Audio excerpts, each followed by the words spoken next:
I'm Eve Arden, and this is Kay Ballard. My daughter... Your daughter, huh?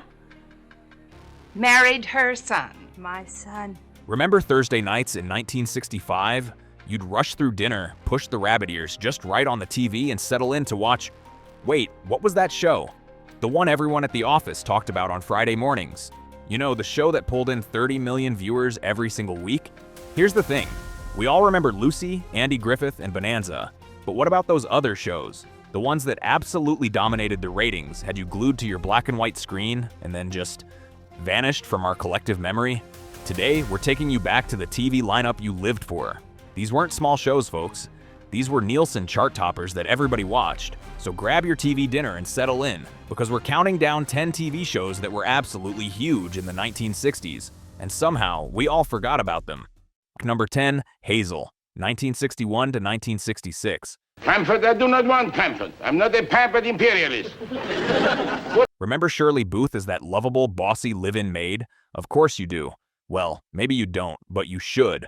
Hazel wasn't just on TV, it was a cultural phenomenon. This show cracked the top 5 in Nielsen ratings during the 1961-62 season, sitting right up there with Wagon Train and The Andy Griffith Show. Every week, over 13 million households tuned in to watch Hazel Baxter run the Baxter household with more authority than the actual head of the family. She was sassy, she was smart, and she didn't take any nonsense from Mr. B or anyone else. Remember how she'd meddle in everyone's business, but somehow always make things right by the end of the episode? The show ran for 5 seasons, first on NBC, then CBS picked it up when NBC dropped it, because back then, networks actually fought over successful shows. Think about that for a second. When's the last time you heard someone mention Hazel at a dinner party? Yet for 5 years, this was appointment television. Number 9, The Red Skelton Show, 1951 to 1971. It's Junior, you pulling that cat's tail? No, I'm not pulling the cat's tail. I'm holding on, he's doing the pulling. Now here's one that might make you pause. Red Skelton, you remember Red, right? The comedian with those incredible characters like Freddie the Freeloader and Clem Cadiddlehopper? His variety show was a top 10 fixture throughout the entire 1960s. We're talking consistent top 5 numbers year after year after year. Tuesday nights at 8:30, that was Red Skelton time. The whole family gathered around because you never knew what you were going to get. Would it be slapstick, a pantomime, one of his famous character sketches? Sock in that closing line, "Good night and God bless." You can probably hear it in your head right now. Here's what's wild. The show ran for 20 years on CBS and was a ratings powerhouse, especially during the 60s. Yet today, most people under 60 have never even heard of Red Skelton. How does a show that successful just fade away like that? Number 8, Petticoat Junction, 1963 to 1970. Come ride the little train that is rolling down the tracks. All aboard. Can you hear that train whistle? Petticoat Junction was the rural comedy that had America hooked on the misadventures of the shady Rest Hotel. Kate Bradley and her 3 gorgeous daughters, Billy Joe, Bobby Joe, and Betty Joe, plus Uncle Joe, that lovable schemer who was always cooking up some harebrained plan. This wasn't some little show limping along, either. Petticoat Junction was a top 25 hit for most of its run, much part of CBS's famous rural comedy lineup. Remember how it was connected to the Beverly Hillbillies and Green Acres? The characters would cross over, and for a while there, CBS practically owned Tuesday night with that country comedy block. You watched it. Your neighbors watched it. 20-some million people watched it every week. But when's the last time you saw it in reruns? When did it just disappear from the conversation? It's like the Hooterville Cannonball pulled out of the station and never came back. Number 7, The Real McCoys, 1957 to 1963.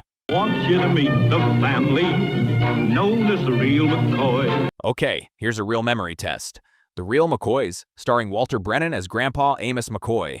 That wheezy voice, that cantankerous attitude, always butting heads with his grandson Luke. This show pioneered the rural sitcom format that would dominate the 60s. During its run, or especially in the early 60s, The Real McCoys was a legitimate top 15 hit. In the 1961-62 season, it pulled in nearly 12 million households. That's massive for that era. It was the show that proved ordinary country folk could carry a primetime series, paving the way for everything from The Andy Griffith Show to the Beverly Hillbillies. Remember the episode where Grandpa thought he was dying and tried to set everyone straight before he went? Or when Kate McCoy, do you remember when they wrote her out of the show? That was one of the most shocking moments in 60s TV. This show was important, it was successful, it changed television, and yet, when's the last time anyone talked about it? Number 6. My Three Sons, 1960 to 1972. My Three Sons. Now we're getting into the heavy hitters. Yeah, My Three Sons ran for 12 seasons. That's longer than most marriages. Fred MacMurray as Steve Douglas, the widowed aeronautical engineer raising 3 boys with the help of his father-in-law, Bub, played by William Frawley. Remember Bub? Fred Mertz from I Love Lucy? This show was appointment television throughout the entire 1960s. Top 20 in the ratings year after year. You watched Mike, Robbie, and Chip grow up. You were there when Bub left and Uncle Charlie came in. You saw Mike get married, Robbie go to college, and later, wait, weren't there 4 sons at some point? Thursday nights on ABC, then it moved to CBS on Saturdays. Didn't matter what night it was on, people found it. Over 11 years, this show was a constant presence in American living rooms. It was wholesome family entertainment in the truest sense. But today, people remember Leave It to Beaver and Father Knows Best. Somehow, My Three Sons, which outlasted both of them and had better ratings than most, just slipped through the cracks of TV history. Number 5. Gomer Pyle, U.S.M.C., 1964 to 1969. You can sit with them. Thank you. I really appreciate it, sir. I really appreciate it.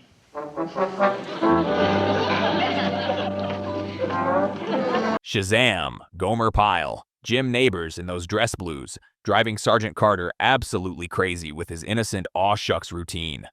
Golly, Sergeant Carter. You can hear it, can't you? Here's what you might not remember. Gomer Pyle, U.S.M.C. wasn't just popular, it was a top 5 show for most of its 5-season run. We're talking 20+ million viewers every single week. During the 1964 to 65 season, it was the 3rd most watched show on television, right behind Bonanza and the Andy Griffith Show. Think about the timing, too. This was a show about the Marines that premiered in 1964. Right as Vietnam was heating up. Yet America fell in love with this gentle, sweet-natured gas station attendant turned Marine. Friday nights at 9:30 on CBS, that was Gomer time. The show was so successful that Jim Nabors became one of the biggest stars of the decade. He had hit albums, he sang on The Andy Griffith Show, he was everywhere. And yet, when people talk about 60s sitcoms today, Gomer rarely gets mentioned. How did we forget about a show that was that big? Number 4, Green Acres, 1965 to 1971. Oh, Oliver, how soon? Yesterday. Green Acres is the place to be. Come on, you remember that theme song? Eddie Albert and Eva Gabor as Oliver and Lisa Douglas, the Manhattan socialites who moved to Hooterville to become farmers. This show was brilliant, folks. It was surreal comedy before surreal comedy was even a thing. You had Arnold the Pig watching TV, Lisa's hotcakes that could double as hockey pucks, Mr. Haney always trying to sell Oliver something ridiculous, and that telephone pole climbing routine. Remember how Lisa would have to climb the telephone pole to make a call? Green Acres was a top 20 hit for most of its run, part of that CBS rural comedy dynasty. Wednesday nights, that was Green Acres night. The show was smart, weird, and way ahead of its time. Critics today call it a precursor to shows like Arrested Development. But ask someone under 50 about Green Acres and you'll get a blank stare. Maybe they've heard the theme song sampled in a commercial or something. That's it. A show that pulled in millions of viewers every week for 6 years, just forgotten. Number 3, The Patty Duke Show, 1963 to 1966. Patty and I always toss a coin, and I always lose. She is very lucky. And I'll bet it's always her coin. They're cousins, identical cousins. Oh, you know that theme song. Watch Patty Duke playing 2 roles, regular Brooklyn teenager Patty Lane and her sophisticated British cousin Kathy. Same face, completely different personalities. This show was a top 30 hit and was everywhere in mid-60s pop culture. Every teenage girl wanted to be Patty, or Kathy, if you were feeling fancy. The show dealt with real teenage problems, dating, school, identity, fitting in, but it did it with charm and humor that had the whole family watching, not just the kids. Wednesday nights on ABC, 8 p.m. Patty Duke was only 16 when the show started, and she was carrying an entire series playing 2 distinct characters. The technical work alone, the split-screen effects back in the 60s, was mind-blowing for the time. The show ran 3 seasons, won awards, made Patty Duke a household name, and then it ended, and somehow we all just moved on. Sure, people remember Patty Duke the actress, but the show itself? It's like it existed in some alternate timeline. Number 2, Family Affair, 1966 to 1971. I know about Mrs. Beasley. Well, Win doesn't play with dolls, and Jody gave up his teddy bear. Uncle Bill, Mrs. Beasley, Buffy and Jody, Mr. French. If those names don't hit you right in the nostalgia, you might want to check your pulse. Family Affair was a top 5 show, folks. Brian Keith as Bill Davis, the swinging bachelor whose life gets turned upside down when his orphaned niece and nephews move in. Sebastian Cabot as Mr. French, the gentleman's gentleman who suddenly has to deal with 2 6-year-old twins and their teenage sister, Sissy. This show was massive. During the 1966 to 67 season, it was the 4th most watched show on television. Monday nights on CBS, 20 million people were watching Buffy hug Mrs. Beasley and Jody get into some kind of scrape. The show dealt with real issues too. Death, loss, family, responsibility. But it never got preachy. It just showed you a family figuring things out together. Uncle Bill wasn't perfect. He made mistakes, he got frustrated, but he loved those kids, and you could feel it. 5 seasons, top 10 ratings for most of that run. And today, how often do you hear people talk about Family Affair? It's been rebooted a couple times, sure, but the original has somehow faded from our collective memory. That shouldn't happen to a show that successful. Number 1, The Mothers-in-Law, 1967 to 1969.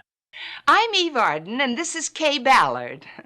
My daughter... Her daughter, married her son. My son. Okay, here's the one that's going to really test your memory. The Mothers-in-Law, Eve Arden and Kay Ballard as 2 mothers whose kids get married, forcing these 2 completely opposite women to become family. This show was created by Desi Arnaz. Yes, that Daisy Arnaz, the genius behind I Love Lucy, Eve Arden, who was already a legend from Our Miss Brooks, Roger C. Carmel, Richard Deacon. This was serious talent. And the show was good. It was smart, funny, and had that classic sitcom structure down perfectly. The Mothers-in-Law pulled in solid ratings on NBC, and when it switched to Sunday nights, it competed head-to-head with The Ed Sullivan Show and held its own. This wasn't some throwaway comedy. This was a professionally crafted sitcom with genuine laughs and real heart. But here's the kicker. When people talk about forgotten 60s shows, even this one doesn't come up. It's like it's been erased from television history. 2 seasons, dozens of episodes, millions of viewers every week, and then nothing. It's not on streaming, it's rarely in syndication. It's just gone. So there you have it. 10 shows that absolutely dominated the 1960s and somehow slipped through the cracks of our memory. These weren't niche programs or cult favorites. These were mainstream, top 20, water cooler conversation shows that millions of you watched every single week. What happened? Why do we remember some shows and forget others? Maybe it's because they haven't been in constant reruns like I Love Lucy or The Andy Griffith Show. Maybe it's because they represented a style of television, wholesome, gentle, simple, that feels like it's from a different planet now. But you watched them. You laughed at them. You scheduled your week around them. They were part of your life, part of your routine, part of your family's evenings together. And that matters. So which one hit you the hardest? Which show did you suddenly remember and think, oh my gosh, I love that show? Drop a comment and let us know. Let's bring these shows back into the conversation, even if it's just for a few minutes. If this trip down memory lane made you smile or made you shake your head wondering how you could have forgotten these shows, do me a favor and hit that like button. Subscribe if you want more nostalgia trips like this one. We've got plenty more where this came from. And hey, share this with someone who remembers. Maybe your brother, your old high school friend, someone you used to watch TV with back in the day. Let's see if we can jog some memories together. Thanks for watching, folks. Until next time, keep those memories alive. Keep those memories alive.